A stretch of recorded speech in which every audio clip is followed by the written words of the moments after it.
Hey guys, here's your part 2 of related rates. Remember, I sent you a link to print out the handout, but if you don't have it, you could just copy the examples as we go through this and pause the video. So just to refresh, since it's been a few days or so since you've done some of this work, remember we were looking at things like last week that would talk about like the volume of a sphere with radius r. The volume of a sphere is always given by 4/3 pi r cubed, and if r, the radius, and v, the volume, are changing with time, then their rates would be, well, the rate for the radius would be dr dt, just denoting that the radius is changing with respect to time, and then the rate of v for volume is dv dt. Okay, so you already know that from last week. And then imagine the sphere is either getting smaller or bigger, but it's remaining a sphere. So you can relate those rates, and you already know what to do here because you already did problems with the sphere with this kind of thing happening in your first homework for 4.1, but just going through this again, if v and r are changing with respect to time, and you want to relate the rates, you would have to take the derivative of both sides with respect to t. So the derivative of volume with respect to t is dv dt. On the right, the 4/3 pi, that's a constant, so that will stay and get multiplied by the derivative of the r cubed. The derivative of r cubed is 3r squared times dr dt because r is changing with respect to time. And at this point we would solve probably for something, but this isn't a full example, so that's all it asked us to do. The next question was supposed to be a quicker question, but we can quickly run through it together. It's also just a setup question and not actually asking you to solve for anything. It says this gravel is being poured into a conical pile. Its volume is changing with time. As a result, the height h and the radius r also change with time. Knowing that at any moment the volume equals 1/3 pi r squared h, that's the volume of a cone, the relationship between the changes with respect to time and volume, radius, and height is. Okay, so the idea is this gravel it's formed a cone as it makes a pile. Okay, there's my great looking cone. You get the idea. So the volume of a cone is 1/3 pi r squared h. And if volume, radius, and height are all changing with respect to time and you're trying to relate these rates, we would take the derivative of both sides using implicit differentiation with respect to time. So derivative of v, of course, is dv dt. Now on the right, you've got a constant times r squared times h. You're going to need the product rule for r squared times h because these are both variables. They're both changing with respect to time.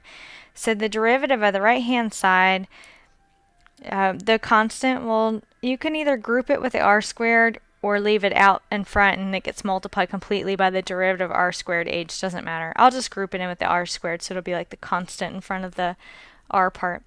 So the product rule will tell me, okay, the derivative of this will be the first times the derivative of the second, which would be dh dt, plus the second times the derivative of the first. Now the derivative of the first would be, well, the constant part stays, and then the derivative of r squared would be 2r times dr dt because radius is changing with respect to time. And then at this point you would solve for whatever you're being asked for, but this problem didn't tell us anything. I just wanted to check and make sure you could set it up and know, don't forget to use the product rule and that kind of thing. Our first full example is this example here about the kite, though. We'll actually get to solve for something here. A kite 150 feet above the ground moves horizontally at a speed of 8 feet per second. At what rate is the angle between the string and the horizontal decreasing when 200 feet of string has been let out? So the idea is that here's you. Whoops, that wasn't supposed to show up. Here's you. Woo! And you're on the ground. And you are flying, oh, you're not on the ground. Now you're on the ground, yeah. And you're flying a kite, so okay. And the kite is 150 feet off the ground, so to say this is 150. And the idea here is that as you let out more string, change colors here, let's assume that your kite stays at a height of 150 feet, but as you let out more string, oops, there we go, good enough. As you let out more string, the angle between the kite string and the horizontal is decreasing, because think about the horizontal here. So if I draw the horizontal, and honestly you could you could actually think of the ground as a horizontal. It's the same length as whatever I'm drawing, the above orange line, doesn't matter. But before there was this angle, right? And then as you let out more string and the kite stays at 150 feet, so that stays, what's happening to that angle? It's getting smaller. And in fact, if you want to really make this a cluttered picture, imagine, the kite still stays 150 feet, but now it's way out here. It requires a lot more string. What happens to the angle? It continues to get smaller as you let out more string. So it makes sense that they're talking about that being decreasing. Now let me kind of draw another photo since I kind of messed that one all up. Okay, so here's your kite. It's 150 feet off the ground. You're holding string. And just to make a nice looking triangle, the horizontal can be thought of as this down here. And I'm going to drop a vertical here. That's 150. But that bottom length I just noted, it's the same thing as this, right? And it makes a little bit more sense because I need to try, you're holding the string off the ground probably, right? Unless you're sitting on the ground and holding it down to the ground. So this will be the angle theta. This would be a right triangle. And we are talking about, let's see, the rate at which the kite is moving horizontally, so that'll be something, that'll be a rate. And we're also solving for the rate at which the angle is between the string and the horizontal is decreasing. So we want the rate of that angle. And you actually, well, let's just make a note that we want to find that rate at the moment when 200 feet of string have been let out. And the thing that we know already was we know it's 150 feet off the ground. The idea here in this problem is that in reality, when you fly a kite, it's probably going to go up and down in height, but you're assuming that the kite's actually staying at 150 feet and it's just moving out where you're letting out more string. So we get to assume that that's actually constant. It's not actually going up and down or varying at all. It's 150. And we also know that rate, that 8 feet per second. So that's the rate the horizontal is increasing. So the horizontal distance is called x, and we know dx dt is 8. And it's positive because that's actually increasing, right? So you're talking about the rate at which the horizontal, whoops, highlighter, where are you? You're talking about the rate at which the horizontal is increasing. Now that's the same as this bottom horizontal. That's the same length, right? So dx dt is denoting the rate at which that horizontal is increasing. Okay, so we need to relate the angle and x into an equation, and it would be smart to try to do so to make use of the 150, otherwise you'll have too many variables. So we've got a right triangle, an angle that we want to incorporate in this 150. So you would want to think of a formula that uses theta x in 150. Okay, hopefully you came up with tangent. Tangent's equal to the opposite side over the adjacent side. We're going to be solving for d theta dt, right? Because that's what we want to know eventually. So we're going to have to take the derivative. You can leave it in this form and that's perfectly fine. I'm just going to rewrite it and bring up that x just because it's so much quicker to take the derivative like this, but you can do it using the quotient rule in that first form. Okay, taking the derivative of this with respect to t, so if I differentiate both sides, it will have secant squared theta times d theta dt equals the derivative of the right-hand side, 150 is a constant, it stays and gets multiplied by the derivative of the x to the negative first. Bring down the -1, subtract 1 from the exponent, and then x is changing with respect to time, so because of implicit differentiation, it would be times dx dt. And then from here, remember, we're solving for d theta dt. And we know dx dt. We can figure out x at this moment that we need to, and we can figure out that theta at the moment we need to. So I'm just going to go ahead and set this up. So if you divide both sides by secant squared, I'd have d theta dt, the thing I'm solving for, is equal to -150. Let's just bring that x squared down here so it's positive, times the dx dt, and then I'm actually having to divide all of this by secant squared theta, right? And I can clean that up and simplify it in a minute. Okay, what all do you need to know to finish solving this problem? Well, you need to know you need to plug in dx dt. I actually know that. I need to figure out what x and what theta are at the moment when, what was it, 200 feet of string have been let out. So I know right now, oh, sorry. What do I know? Negative 150 over whatever that x is squared. We're going to figure out what that is. Times dx dt, what was that? 8, positive 8, over secant squared theta. I'll put secant, leave my theta open there, and then it's all going to get squared. So we need to figure out those two things. So, okay, let's go for, let's see, we need theta and x. So x is down here. This is always 150. We're doing this at the moment when 200 feet of string have been let out. So remember, kite's here, so that's 200 at the instant that we want all this information at. I need to know x, right, at this instant, so that just requires Pythagorean theorem because this is a right triangle.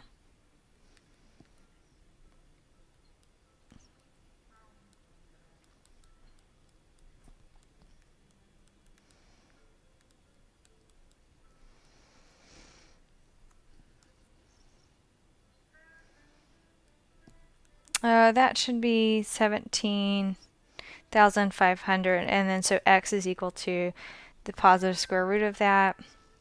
We're actually just going to plug that in. Remember, x goes here.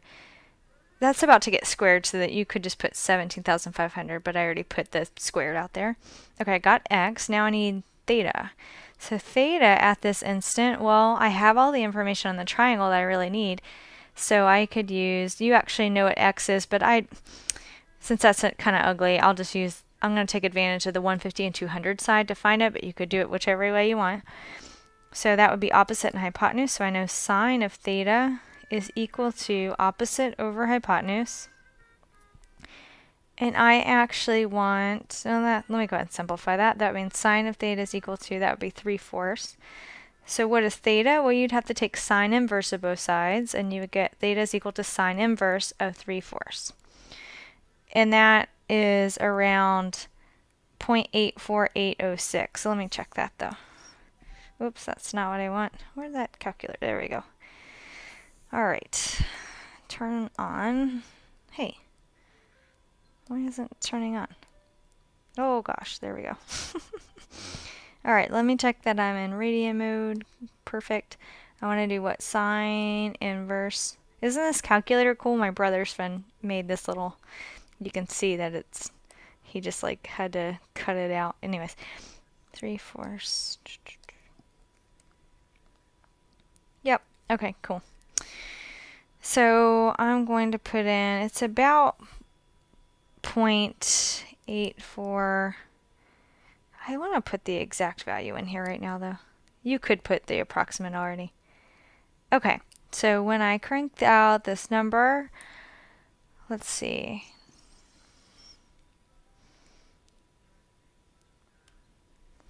Bring my calculator back. Okay, so I'm going to do negative 150 divided by, when you square that square root, that's just 17,500.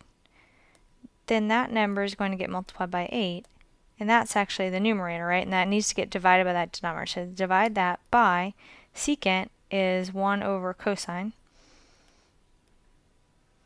of sine inverse. I'm just putting the exact value in here to save as many decimal places as I can. Now, I have to be really careful. I close all my parentheses out. Let's see. So, let's see. I should have, okay, I need one more to close out the whole denominator. And then that looks pretty good. And I get, oh, my calculator disappeared. Hey, come back. Oh my gosh, come on. Around negative 0.04, and I lost it. What did it say? 5.3. What was after that? 5.3.557. I'll say I'll round it to 6. It makes sense that it's negative, right? Because it was decreasing. And I just wanted to check one thing really fast, because I kind of had a lot of stuff in the denominator. So let me just check this one more time. These parentheses around this denominator aren't really necessary, but I'm just being paranoid. I'm going to figure out what 1 over cosine is secant. Sine. So I am not dividing that top number by this yet.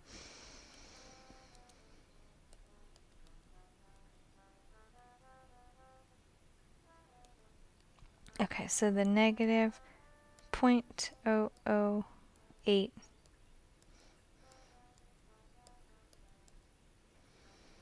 Oh, I forgot to store these numbers. That would be a lot faster. I'm sorry. It's spring break, you know. My brain's moving slowly. 892. Oh, shoot, you guys. I got a different answer. What did I do wrong? Oh, boy.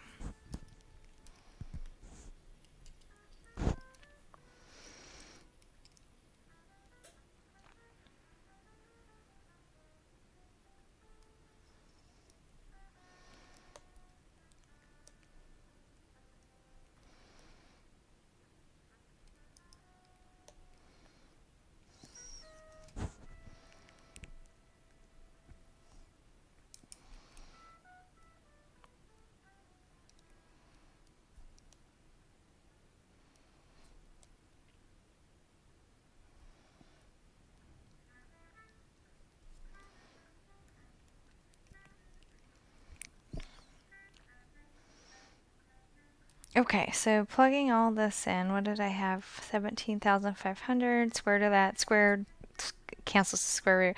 My theta I found was around 0.84806, but I'll just plug in the exact value right here.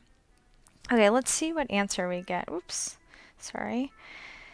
Okay, just be really careful plugging all this into a calculator. So I'm going to say negative 150 divided by 17,500 times 8. That's the numerator. I'm going to store that in my calculator as the letter A. Now I'm going to work out what the denominator is. And I got to remember to square this. So this is going to be 1 divided by cosine, because that's secant, right? Sine inverse of 3/4, 0.75. Now close the sine inverse inside parentheses, close the cosine parentheses, close the outer ones. And I actually need to square all of this. And I'm going to store that as B.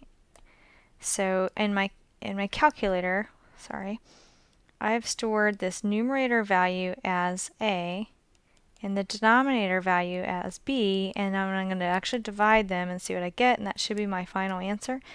So the A divided, that's a really quick way to store a bunch of decimal places. You don't want to round off. Oh, look at that. It's a beautiful, perfect negative 0.03. It makes sense it's negative because it was supposed to be decreasing. And this is for the angle, remember, so this would be decreasing by 0.03 radians per second. Okay, cool.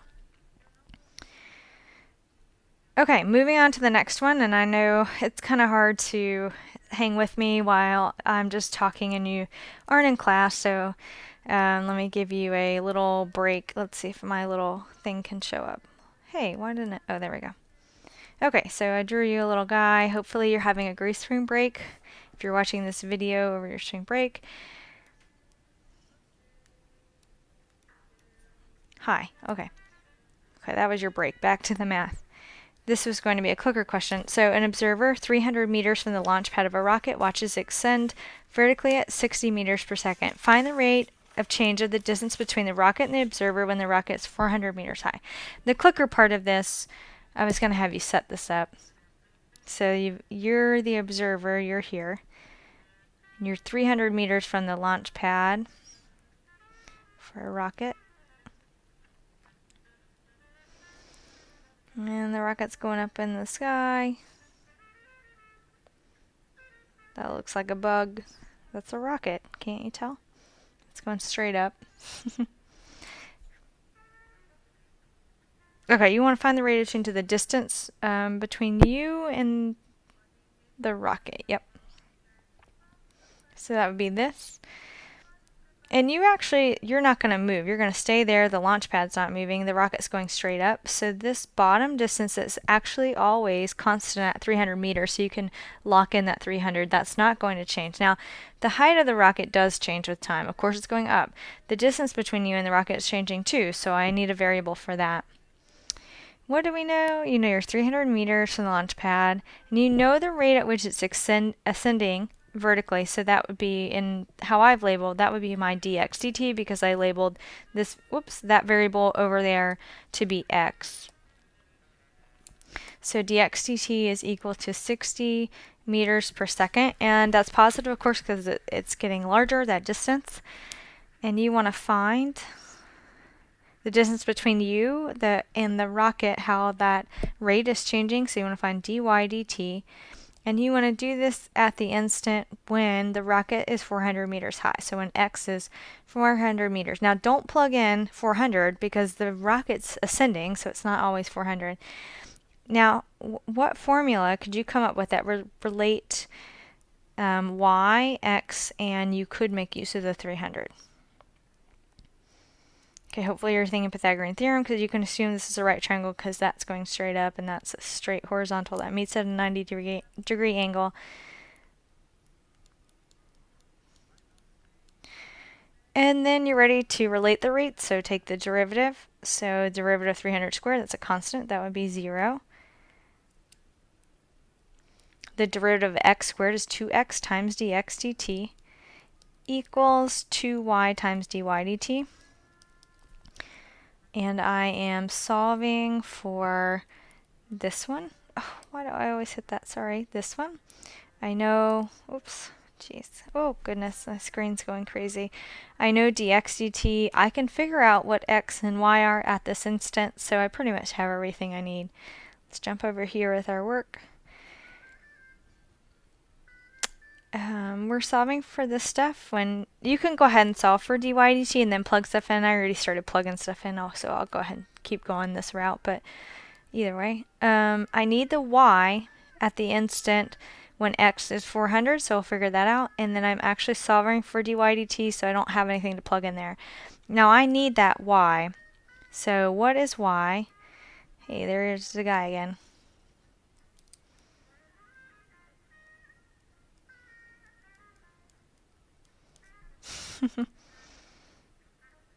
All right, what did I know? This is 400. What's the bottom? 300? I already forgot.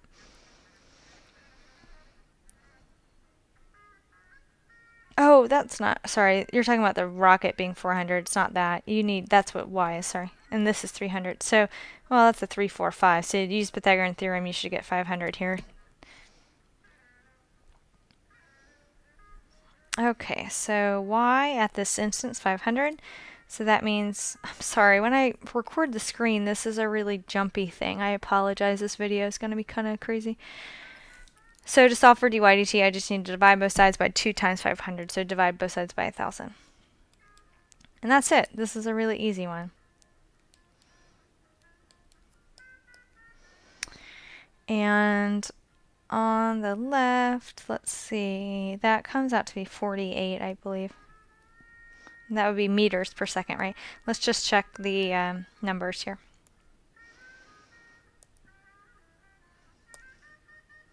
Turn on. Hello, calculator. His batteries are dead. This is ridiculous. Are you kidding me? Oh, it's frozen. Oh my gosh. Hello. There we go. Sorry. Trying to have fun here while I'm filming this video over my spring break. Okay. There's that.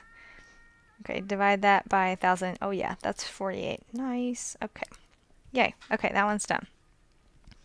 Okay, you hanging in there? You need another message from the bug? Alright.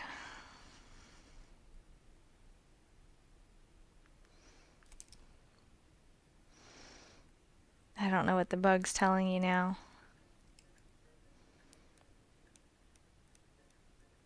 Do your homework. Good advice. Well, don't do it yet. You're supposed to finish watching the video. Okay. Okay, this is actually our last example, but it's going to be a little bit long. Okay, let's see how it goes. Two cyclists start from the same house. One rides directly east at 15 miles per hour, and the other rides directly northeast at 10 miles per hour. How fast is the distance between the cyclists changing after 15 minutes? And round your answer to 2 decimal places. Okay, so they start at the same house.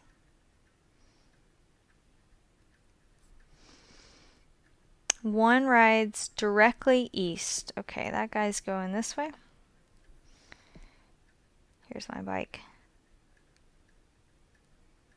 It's pretty good, right? Yep. And the other guy goes directly northeast. Okay, so this is north, right? Here's east. So northeast, directly northeast means exactly in the middle. So he's going this way, right in the middle. That didn't look perfect, but you get the idea. And you want to know, so the guy going east is traveling faster, right? So he's going to make it further if they left at the same time, which you're assuming they are. How fast is the distance between the cyclists changing after 15 minutes? So just to note, like the bottom guy's gone faster, right? So maybe in 15 minutes this guy is here. Here's his bike. Also a road bike. Woo! And this guy's gone a little bit further, so maybe he's here. So you want to know how fast is that distance between them changing. So I'm going to call that Z. And I'm looking for how fast that distance is that's changing, so that length Z. So that's going to be the rate of that length. So dz dt is what I want to solve for. And I know, let's see, I called that Z because I wanted to call this distance X and this one Y. So I'm given, or I know, dx dt, right? That's just the rate at which that cyclist is traveling, which that's the guy going 10 miles per hour. Of course, it's positive because that distance is increasing. Why did it erase my 1? There's the 1. And I also know dy dt, that's the rate at which that bottom cyclist, the one going east, is traveling, which is 15. That distance is increasing, it's getting bigger, so it's positive as well. And I want dz dt after 15 minutes, so that's the information where I get to plug in some stuff at the very end. Okay, so I've got a triangle, but it's not a right triangle. So you can't use sine or cosine or tangent like SOHCAHTOA because those are just for a right triangle. All you know is you actually, and this is why we do one in class like this, but if this is directly northeast and that guy is going directly east, you get to assume this is a 45-degree angle, right? Because if someone's going directly east and someone's going directly north, then that's a 90-degree northeast. If it's truly northeast and you get to assume it is, it cuts right in the middle, making a 45-degree angle. You wouldn't be able to work this problem without getting to know that. You get to assume that, and you have a homework problem that you get to assume that angle, right? So not a right triangle is our big note. Okay, so how well do you remember your trig? If you can't use right angle trig, what do you get to use? So what do you use to solve for lengths of sides or angles of a non-right triangle? You have to use law of sines or law of cosines. And in this case, I want to relate all the sides. So that would be like side, side, side. So I'd want to use law of cosines. Okay, so remember law of cosines tells us that in general, I'm going to call this angle A. The side across from it is little a, angle B, side B, angle C, side C. Here's what law of cosines tells us. Oops, I forgot to write the 2. Sorry.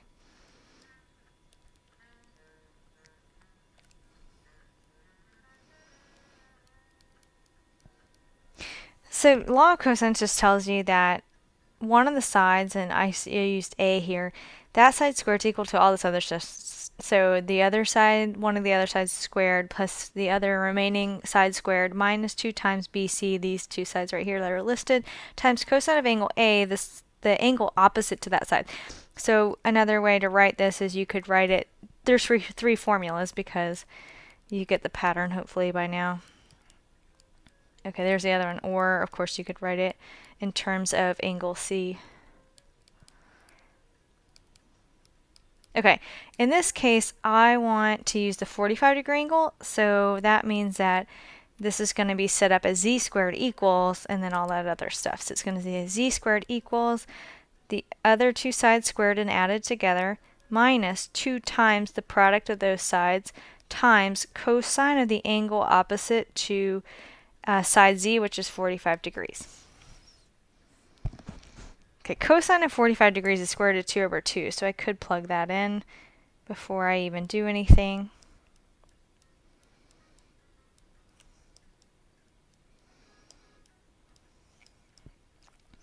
Okay, you hanging in there? You need some entertainment? Oh gosh, that turned up really big, huh? Where'd he go? There he is.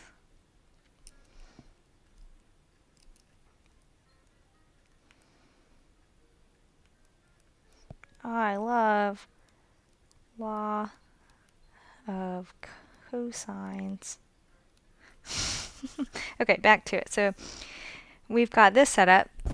We're trying to solve for dz dt, and we know these other rates dx dt and dy dt, so we need to take our derivative with respect to time of both sides. So the left 2z times dz dt equals 2x times dx dt plus 2y times dy dt minus, this is, well, let's go ahead and cancel these 2's before we take the derivative. This is going to require the product rule. And I'm going to think of, before I take the derivative here, I'm going to have to subtract it all, so you need parentheses.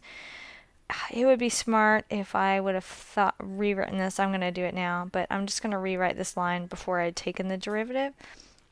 I'm going to write the constant out front. I'm going to group the square root with the x as its constant. Now I have to be really careful. Minus all of this stuff. So when you take the derivative, the entire derivative, all that stuff has to be subtracted off. That's why I have parentheses. Okay, product rule, here we go. This is my f, this is my g. I've got the negative sign out front, so I don't have to worry about it anymore, but I have parentheses. Well, those are mandatory because the whole derivative needs subtracted off. Okay, first times the derivative of the second plus the second times the derivative of the first. Alright, and we are solving for dz dt. We know dx dt, we know dy dt, so we can plug all that stuff in. We don't know x and y yet, but remember we can figure out x, y, and z because we're doing all of this at the instant, or after 15 minutes, right, a quarter of an hour, so we can plug in all of that stuff. Okay, so if I solve for dz dt, I would just divide both sides out by 2z, so I'm going to go ahead and write that step.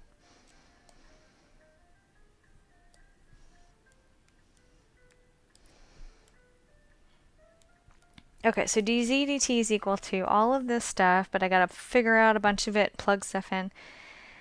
So I need to know x, y, and z, so I'm going to leave some space to plug in those. What was dx dt? That was 10. Okay, that's x. This is y times dy dt was 15.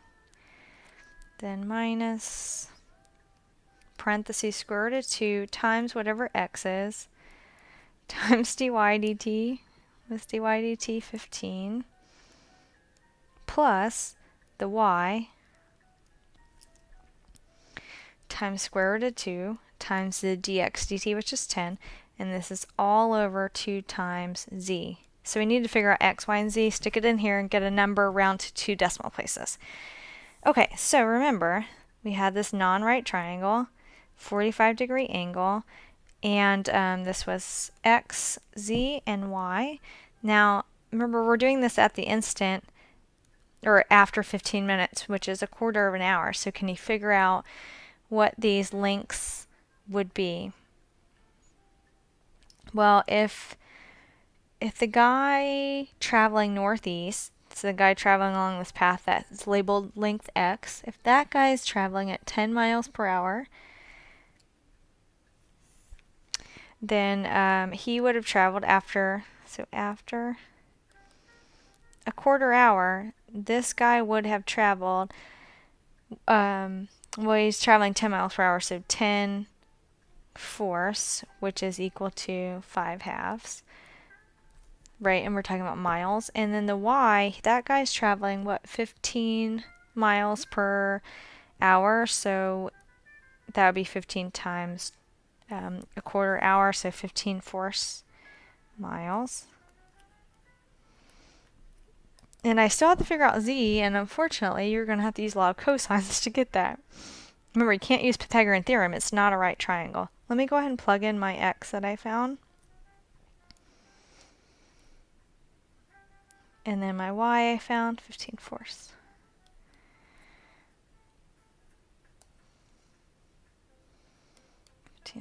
And then z. Now, to find z, oh goodness, this problem's long, huh, y'all? Hang in there, we're almost done. This is the last example. Okay, you'd have to use lots of cosines. You think you found a shortcut and you're using Pythagorean theorem, you're going to get a completely wrong answer that's only good for a right triangle. So, I want to make use of the 45-degree angle, so I'd say z squared is equal to 5 halves squared plus 15 fourths squared minus 2 times 5 halves times 15 fourths times cosine of the angle opposite to the side z, which is 45 degrees. And this all over here is a product. Just be careful with that. And now z is going to be equal to the square root of that. Before I take the square root, I'll just clean this up a little bit. So 5 halves squared plus, I could go ahead and square this, that's fine. That 2 cancels with that one. So I have minus 5 times 15 fourths times, and then cosine 45 is square root of 2 over 2. Okay, so z is equal to the square root of that. So let's see what we get. Turn on calculator. There you go. Okay, square root. I'm going to be careful with all these parentheses. 5 halves squared plus 15 fourths squared minus 5 times 15 fourths times the square root of 2 over 2. Now I have to make sure, see, that's not closing out the square root, that closed out that one. Let's make sure I got all my, okay, I opened that parentheses, I closed it there, I opened that one, closed it there, I opened that one, I closed it there, I opened that one, I closed it there, and that one's open and closed, and so this is definitely closing out that square root one. So z is approximately, what was it, 2.6, oh, come on. It's rounded to 2, so 2.66. This is miles.